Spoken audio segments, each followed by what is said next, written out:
Hello guys, आज आ चुके हम अपने खेत के अंदर और आपको बताऊंगा इस खेत के बारे में और हम यहाँ खेत में क्या क्या करते हैं और यहाँ पर किस किस के पेड़ हैं। तो राजस्थान के ये छोटा सा खेत है, तो चलो आपको बताते हैं। जो आप मेरे पीछे देख रहे हो ये पेड़ हम यहाँ पर अपने घर में जो मकान होते हैं उनके जो झाड़ू होती है वो बनाते हैं इनसे, और फिर उनसे झाड़ू बनाकर हम अपनी घर की सफाई करते हैं। तो ये शायद इनको देसी झाड़ू बोला जाता है, तो मुझे इतना तो पता नहीं इनको क्या बोलते हैं, लेकिन इनको देसी झाड़ू ही बोला जाता है।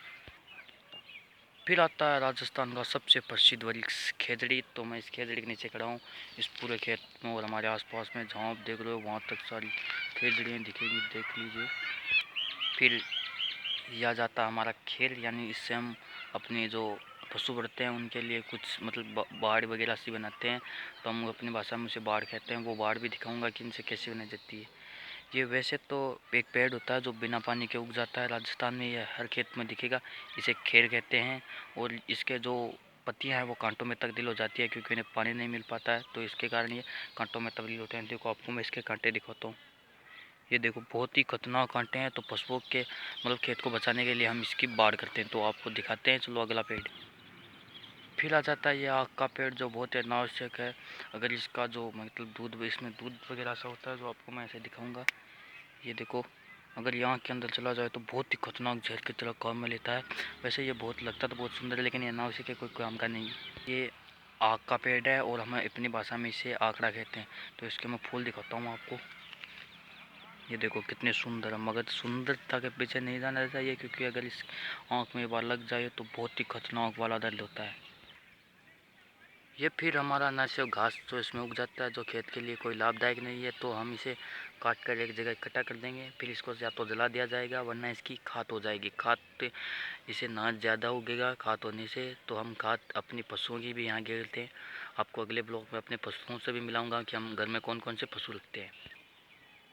फिर एक झाड़ू बनाने वाला पेड़ आ चुका है, यह है खींप, और इससे हम बनाते हैं अपने झाड़ू। इसे राजस्थान में खींप कहते हैं, और अगर इसे बाहर क्या कहते हैं वो मुझे पता नहीं है, लेकिन जब हमारी कुछ ज़मीन बड़ी होती है मकान के अंदर तो उससे झाड़ू झाड़ू निकाली जाती है, लेकिन बाहर मिट्टी होती है उसमें इसे निकाली जाती है। इससे हम बारा बनाते हैं, अपनी भाषा में उसे बारा ही कहा जाता है, और अपनी भाषा आपकी भाषा में उन्हें क्या कहते हैं वो मुझे पता नहीं है। क्योंकि सुंदरता देखिए कितनी अच्छी वाली उग रही है। ये राजस्थान के हर खेत में मिल जाएगी। एक तो ये, और एक ये आक का पेड़ भी आपको हर जगह मिल जाएगा। अब मैं मिला जो आपको मैंने बाढ़ बताई थी वो दिखाता हूँ कि हम कैसे करते हैं बाढ़।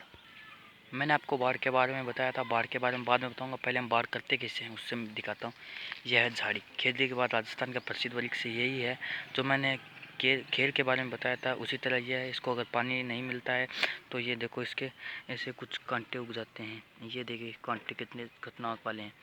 इससे हम बाढ़ करते हैं क्योंकि पशु जो फसल को नुकसान पहुंचाते हैं, तो इनके लिए एक बाढ़ करनी पड़ती है। यहाँ पर एक तारबंदी होती है, वो दिखाते हैं आपको। तो आपको दिखाते हैं तारबंदी। ये होती है तारबंदी, ये यानी कि मतलब पशुओं के ना आए इसलिए ये बनाई जाती है। तो अब हम आपको दिखाएंगे बाढ़। तो बाढ़ कैसे की जाती है वो बताएंगे। ये तारबंदी मतलब कि कुछ ऐसे पिलर को रोक दिया जाता है, फिर उन पर ये की जाती है। तारबंदी भी हमारे दो प्रकार की होती है, वो भी आपको बताएंगे। ये देखो आप, राजस्थान में हर अंदर मतलब कि यही है खेत। और वो वहाँ पर दिख रही है ना, वो इस खेजड़ी के पास जो मतलब कि एक बाउंड्री से बनी हुई है, उसे बाढ़ के कहते हैं हम। और उसको आपको पास ले जाकर दिखाता हूँ। तो चलो पास चलते हैं। ये देखो कितना बड़ा खेत और चौर अंदर खेत है। ज़्यादातर आपको यहाँ पर खेजड़ियाँ ही दिखेगी, क्योंकि हम यहाँ पर बिना पानी के यही उगती है, और राजस्थान में आपको पता है पानी की कितनी कमी है।